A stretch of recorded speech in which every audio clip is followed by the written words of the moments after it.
ব্রেকফাস্টে মা পোহা বানিয়েছিল।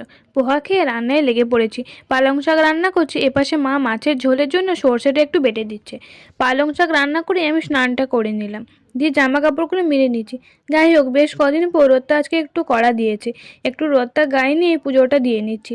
ঘরের পুজো হয়ে গেছে, তুলসী মঞ্চতে ধূপ দেখিয়ে নিচ্ছি। তারপরে আমি আর মা রোদ পোহাতে বসে গেছি বাইরে। একটু একটু বাইরে থেকে ঘরে এসেই মাছটা বসিয়ে দিলাম। আমার হাতে সর্ষে দিয়ে মাছের ঝাল মা খেতে খুবই ভালোবাসে, তাই সর্ষের ঝাল হলে সেদিন রান্নাটা আমিই করি।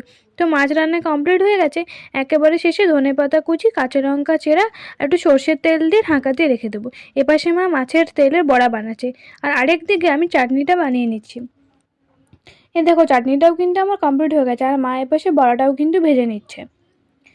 তো আজকের মতো বাটিতে একটু চাটনিটা বেড়ে নিচ্ছি, দিয়ে সবাই মিলে খেতে বসে গেছি। চলো তবে আজকের মতো বাই। পরের ব্লগে আবার দেখা হচ্ছে, টাটা।